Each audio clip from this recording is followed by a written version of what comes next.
All right, I'm back. I got a question on how to make a running bowline, how to put a bowline so that it can cinch down on itself. So I'll show you guys how to do that today. I'll demonstrate it in front of you first, and then I'll show you above and see if we can make it translate like that. So I want to make a bowline that will adjust up and down the standing part of this line. So when I make my loop, basically I just want to bring the line back over the top. Okay, I'm gonna come up through the hole like I would for a bowline, around the tree or the standing part, and right back down through the same hole. Okay, now I have a bowline with the line trapped on it. Okay, so I can use it to make it to cinch something like a log or some object like that. Okay, a lot of my students will ask, well, why can't I just make a bowline and pull it through? Oh, you probably could. You probably could do that. That's not out of the ordinary, but that's not what the Coast Guard teaches you, and that is not all the time you want to do it that way. So to learn how to do it, I'll show you how I do it, and I'll do it again in front of you guys, and then I will demonstrate it from above. So basically, what I do is I just make my loop. I bring this working end over the top, and then I come up through my hole around the tree. I know my fingers are in the way, so you can't really see it, but I'll show you, and then cinch it back down. Okay, that's a way you're gonna make yourself a running bowline. A great thing that I use for a running bowline for is say we've got a log or an object in the water over the side of the pier. I'll take my standing part and make it really long. I'll drop it down in the water. Say this is my log that's floating. I'll let that line get a little heavy and go over my log or my objects in the water. I'm holding that bowline way back up there up top with me, and then I just drop it right where I want it to be, and then pull and cinch it. It's obviously smooth, so it's not gonna hold, but that's how I would do that. So let's see if I can do this again, see if I can demonstrate this for you guys. Make sure I'm pointing down. So the way that I would do that is, okay, grab my line. So I'm gonna hold it in my hand. I make my loop, right? Just gonna cross my standing part back up through the top, okay? Then I'm gonna come up through the hole, around the tree, which is the part in my hand, and right back down through the hole. You don't actually need to make a very big bowline for this. I mean, that's an awfully huge bowline if I want to cinch something.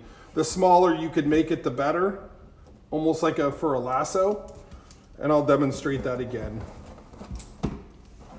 So if I was gonna do this to make something, let's even make it smaller.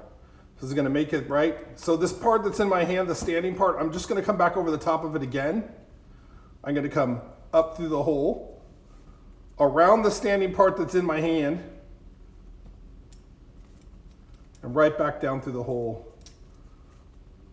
Okay, make sure I cinch it tight. And now I have this little bowline to work with, and I can open my line up like this, right? Open it back up and do it like that. I'll show you guys again. The way that I do it is this way.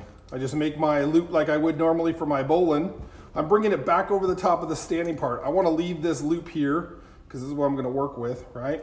So bringing it like this, and then it's just a normal bowline. Up through the hole, around the standing part of the line, and then right back down through the same hole, just like you make a normal bowline. Right? And now I can create this choke, right? It's just another method to be able to grab something or to cinch down on something. The only times that I've ever really used it, I use it for, again, like I said, I'll take out a bunch of slack and make this part of the eye, not the bowline, but this part of the eye really long.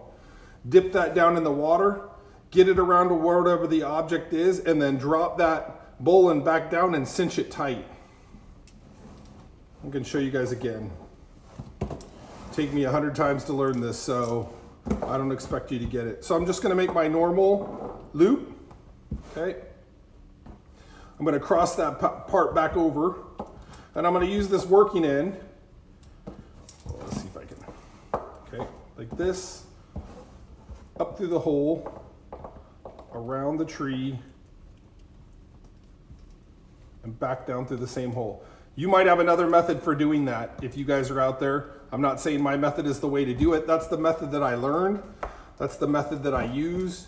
So I still have my bowline here and I have my end there. And again, people are like, well, why can't I just pull it through? I mean, I guess you could just pull it through. If that's the way that works for you. I'm just talking about the method that I want to see when I have students do that. I, in my experience, have never had a bowline fail on me. I always make sure my bowlines have cinched down. I mean, I've never had a bowline fail on me. But if you feel really insecure about it, you could obviously whip it, lock stitch it. You could put a constrictor knot on it if you're really worried about it. You could sew it if you wanted, but it's never going to be anything that permanent for me when I'm using it. I trust it. I trust my bowlines. Again, probably knock on wood. I'll knock a couple times. I've never had one fail, a bowline fail. So that's just me. You can take that for what it is.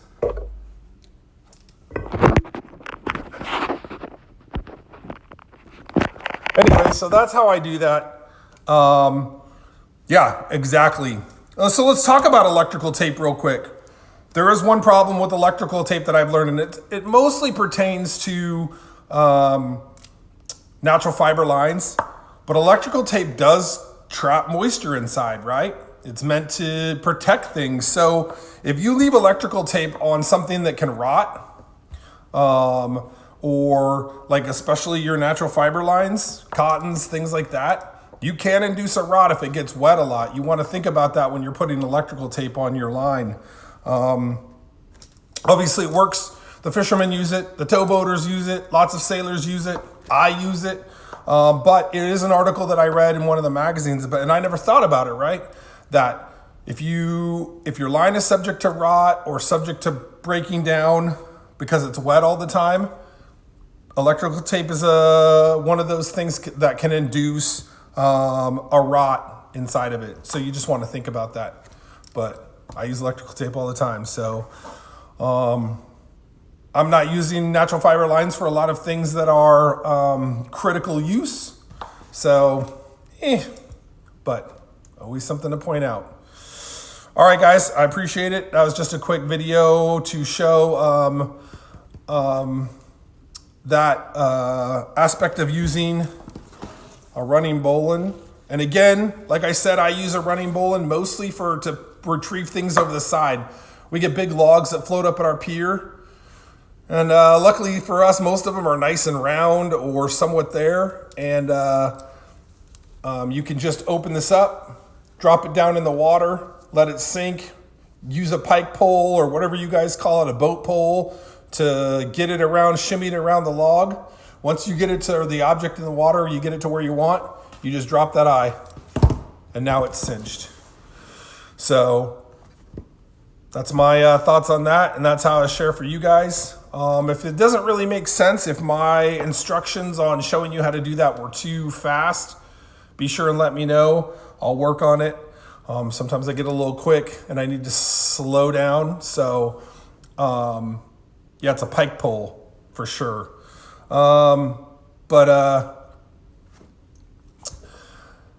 That's it, guys. Thanks, and we'll talk to you guys later.